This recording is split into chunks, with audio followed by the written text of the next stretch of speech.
Halo, apa kabar Anda semua? Semoga selalu dalam keadaan sehat walafiat, tetap semangat. Bung Rocky, kemarin kan kita bicarain juga soal instruksi dari Timnas Amin untuk menolak menandatangani hasil rekapitulasi suara ya mulai berjenjang tuh mulai dari tingkat di kecamatan sampai di nasional tuh. Dan kelihatannya ternyata bukan hanya 001 tapi 03 juga sudah mulai menjalankan itu, dan itu mulai terjadi di beberapa daerah. Ada yang 03 sendirian, dan di beberapa seperti Lampung misalnya 01 dan 03 itu juga nolak bersama-sama. Nah, ini saya kira tentu ada implikasi yang cukup serius ya berhasil dengan penolakan itu ya, Bung Roky. Pertama legitimasi terutama tuh, dan itu Ya. yang sebetulnya diinginkan oleh masyarakat sipil supaya Mhm. ada kepastian kalau 01 03 ini pernah mendeklarasikan salam empat jari, itu Mhm. artinya ada koordinasi moral di antara mereka. Kalau koordinasi politik udahlah itu masing-masing pasti dikerjain oleh Jokowi juga. Mhm. Tetapi itu pentingnya sikap moral untuk menolak tuh.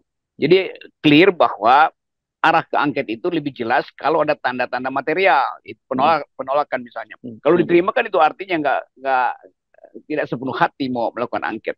Justru dengan sikap itu orang percaya bahwa angket itu bisa dilanjutkan. Kalau nggak gosip berlangsung terus bahwa Mhm. 01 03 udah masuk angin Mhm. kira-kira.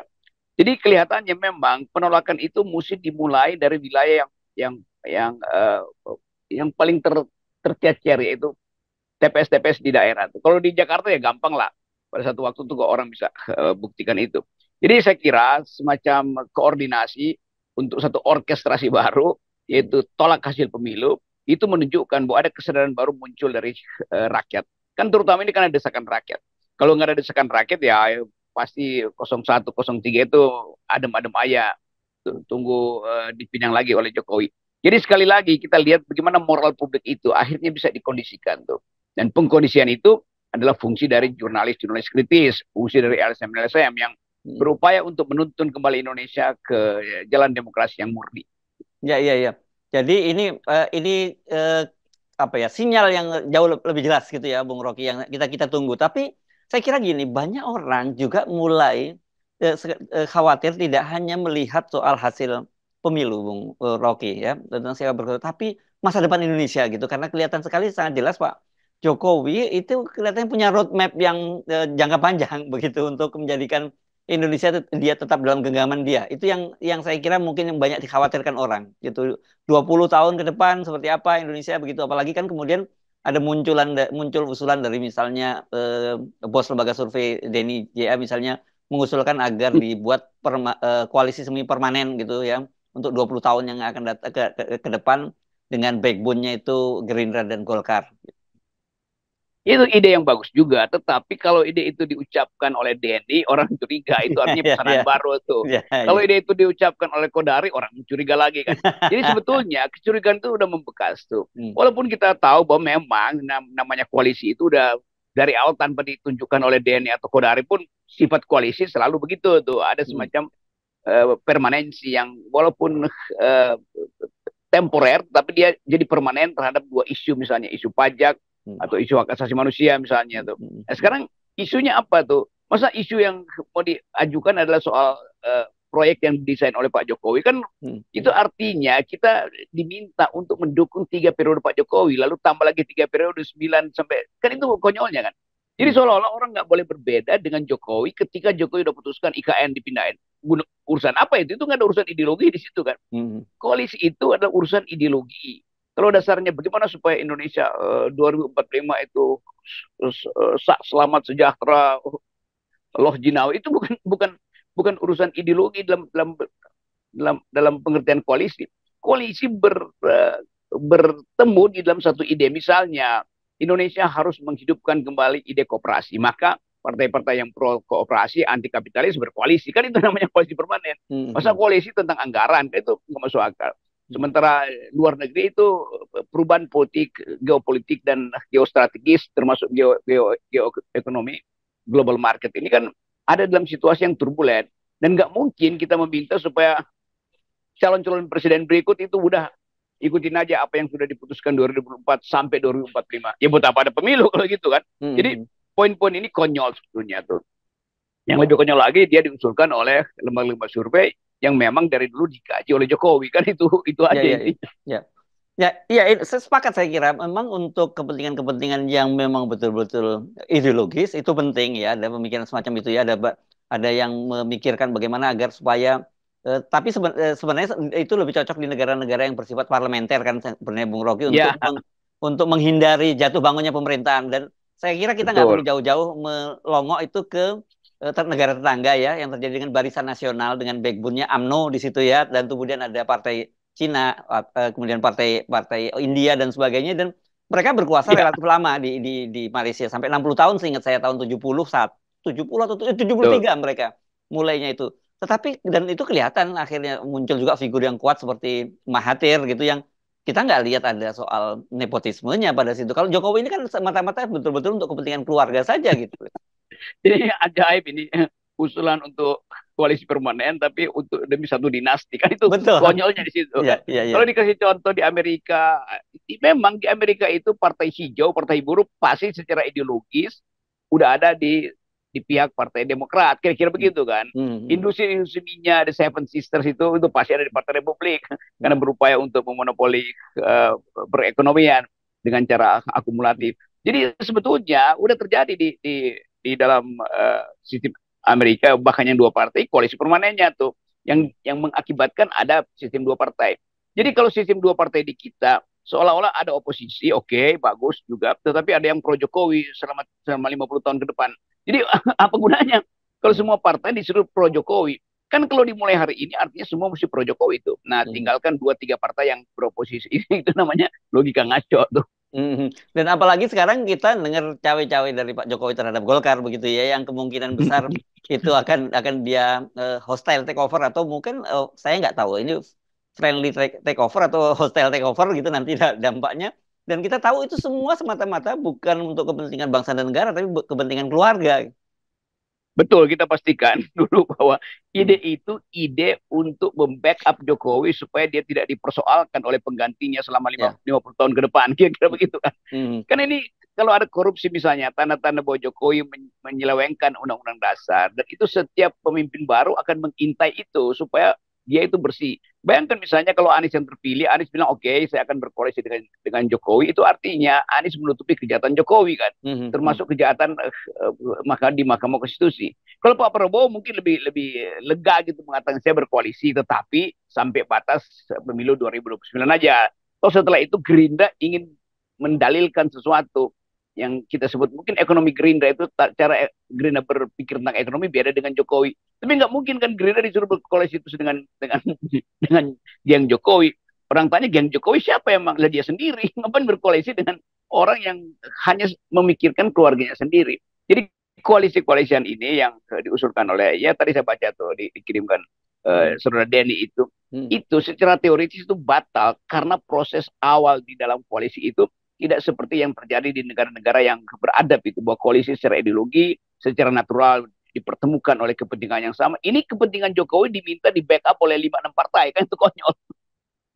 Ya, jadi saya kira tidak salah ya kalau kita lihat hari ini misalnya para jenderal senior itu masih pas turun gunung juga mendesakkan hak angket. Sebelumnya juga beberapa akademisi, profesor-profesor mendesakkan hal yang sama. Jadi dalam tanda petik tentang demokrasi kita itu sekarang ini to be or not to be saya kira pada tahun 2024 ini. Kalau kemudian Jokowi itu berhasil melenggang begitu saja dan bisa menaklukkan semua kekuatan-kekuatan ini, kita akan mengalami musim dingin yang panjang demokrasi kita, Bung Rocky. Ya musim curang yang panjang Musim maksudnya. cerang panjang ini winter is coming itu untuk buat kalau minjem istilahnya itu ya. Ya itu kan begitu tiba-tiba ada ide lagi koalisi permanen Hmm. 20 tahun ke depan, itu artinya Jokowi panik lagi sebenarnya dia cari cara lagi itu. Bagaimana Hmm. kalau Hmm. dibikin jadi makin lama terlihat bahwa betul yang ditulis yang diterangkan di dalam dirty vote itu menunjukkan bahwa memang ada dirty hand itu lembaga-lembaga survei Hmm. yang berpublik tuh. Dan di belakang itu pasti kepentingan satu orang itu Jokowi. Jadi Ya. semakin terasa pentingnya hak angket untuk memperlihatkan bahwa ini terstruktur, sistematif, dan masif. Bukan sampai 2024 aja, sampai 2045 itu masifnya sampai di situ. Hmm. Sistematiknya sampai di situ. Terstrukturnya sampai 2045. Gampang. Makin lama Ya. makin bagus. Hak angket itu ada alasan bahwa Jokowi ingin mengendalikan politik itu kendati yang dia sebut sebagai demokrasi itu dia udah bunuh di awal dia nggak cukup membunuh eh, demokrasi. Dia ingin supaya keluarganya dia itu tidak diuji atau tidak dihakimi oleh sistem demokrasi yang sedang kita upayakan, yaitu pembersihan anasir-anasir otoriter di dalam rejim ini. Ya, ya. Dan ini kan belum-belum kita udah mulai membaca, misalnya, dan konyolnya ini dilakukan bukan dilakukan oleh PDIP, tapi Gerindra misalnya. Gerindra Sleman misalnya mengaku dia melirik Erika Gudono, Erina Gudono atau namanya istrinya Kaisang itu sebagai salah satu kandidat untuk Bupati Sleman. Begitu. Kemudian Kaisang juga katanya masuk dalam bursa untuk wali kota Solo dan sebagainya. Dari sini saja kita udah tahu bahwa ini betul-betul koalisi permanen yang dibayangkan itu memang untuk backup dinasti, bukan kan ini sebenarnya rekayasa demokrasi kan, koalisi-koalisi ini Bung Rocky ya, yang untuk mewujudkan bagaimana partai-partai itu agar ideologi yang mereka usung itu tetap bisa diwujudkan kan, harusnya begitu. Saya membayangkan ini Gerindra makin lama makin nggak masuk akal juga nih Iya, partai iya, ini. iya, iya, Belum. iya. Jadi kita mau lihat sebetulnya ada yang rasional pada Gerindra tuh. Karena dia dituntun oleh pendirian partai itu yang sifatnya mau menghasilkan kembali demokrasi. Dan kalau kita ingat bahwa Prabowo itu berupaya untuk minta diterima kembali di wilayah perpolitikan dengan mendirikan Gerindra tuh. Nah Mhm. sekarang orang lihat bahwa kalau begitu Gerindra itu adalah partai yang hendak melestarikan juga dinasti kan pada akhirnya. Bukan dinasti dia, dinasti orang lain, lebih konyol lagi. Lain kalau misalnya Mhm. Prabowo Mhm.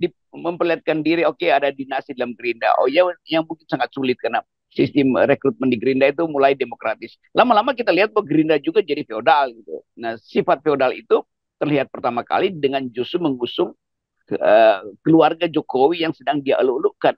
Jadi kita mau bayangkan bagaimana Anda menang pemilu tapi masih ragu sehingga mesti minta backup lagi dengan Jokowi dengan mulai melirik lagi dinasti Jokowi kan.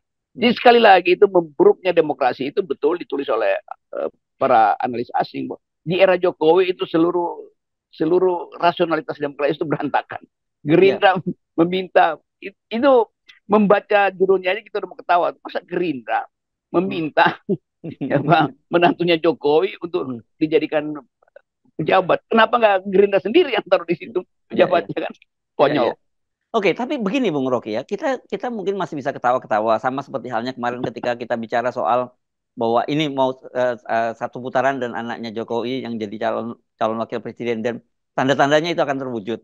Dan orang juga melihat situasi seperti ini, Jokowi terus ingin terus berkuasa, termasuk nanti kita bahas juga sebelumnya bagaimana soal Golkar dan yang mungkin kemungkinan berkuasa nanti menjadi ketua DPR dan sebagainya, itu mungkin sangat mungkin terwujud dan mungkin buat anak-anak muda yang terutama Gen Z yang sekarang sudah mulai sadar tentang politik, mereka terlibat mulai di politik, mereka banyak yang putus asa loh Bung Rocky dengan situasi semacam ini. Rasanya mungkin buat mereka lebih mudah.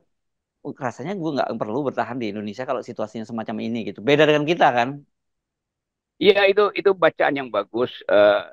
Semacam tanda awal bahwa generasi yang ikut pemilu hari ini akhirnya membaca bahwa ampas sebetulnya yang ada hari ini. Ya, Hak angket yang tidak menentu, potensi partai-partai yang beroposisi dibujuk kembali oleh Jokowi, potensi dari partai-partai yang sebetulnya sudah menang untuk ditaklukkan lagi oleh Jokowi, sehingga yang mengatur kabinet itu bukan mereka, bukan koalisi, tapi Jokowi sendiri. Jadi semua jejak buruk yang tadinya kita anggap oke, diselesaikan lewat pemilu hari ini juga masih akan enggak. berlanjut. Dan itu menghina akal sehat generasi baru. Iya, iya, iya. Ini saya melihat misalnya Anies akhirnya bertemu dengan anak-anak ubah bareng gitu ya, anak-anak muda yang rupanya merupakan kreator di balik desak Anies yang dianggap cukup memberikan warna baru dalam demokrasi kita. Kemudian bertemu dengan Anies Bubble dan sebagainya. Saya menangkap gitu. Jadi mereka tidak kehilangan sebenarnya mereka mencoba untuk menunjukkan bahwa mereka tidak kehilangan harapan, tapi pada saat yang bersamaan kita melihat realita bahwa mereka itu nanti harapan mereka itu tidak terwujud ketika dinasti Jokowi itu yang menguasai Indonesia. Saya kira ini pembelahan yang akan panjang Mhm. karena Anies harusnya mengambil sikap sekarang udah betul, tapi dia harus konsisten. Jangan sampai dia dibujuk oleh Nasdem, dibujuk oleh PKB. Kan Mhm. Anies sudah muncul sebagai otoritas sendiri itu, Ya, bahkan sebagai institusi sendiri itu, yaitu desa Anies itu jadi semacam institusi baru di dalam politik kita. Jadi Anies sebaiknya bertahan aja untuk mengatakan saya punya institusi yang namanya desa mhm. desa Anies. yang mungkin bisa dibikin PDA, Partai Desa Anies, kira-kira satu waktu nanti kan. Ya, Dan ya. itu memang captive marketnya the intellectual, Hmm. orang-orang kritis itu, anak-anak muda yang ingin memikirkan masa depannya, itu aja kan dipelihara kan. Jadi Hmm. nggak usah misalnya Anies ikut-ikut rapat lagi dengan koalisinya. Itu bilang aja bahwa saya sudah menetapkan sikap supaya anak-anak muda ini tenang. Karena mereka Hmm. masih menduga Anies itu bisa dibujuk lagi Hmm. untuk kepentingan pemetaan politik berikutnya. Anies mungkin dipersiapkan di 2009, tapi Anies kemudian tergiur di situ, lalu terima bujukan-bujukan dari pihak istana melalui Nasdem atau PKB misalnya. Kayak itu kan kita mesti curigai itu. Hmm. Lebih baik kita ucapkan sekarang dari awal bahwa potensi Nasdem dan PKB dipermainkan oleh Jokowi itu sangat tinggi itu. Bukan Anies yang dipermainkan, tapi Hmm. dua partai ini. Karena kita balik lagi pada pragmatisme. Setelah tanda-tanda awal menunjukkan bahwa Jokowi unstoppable, maka saya kira Cak Imin dan Pak Surya Paloh mulai berhitung.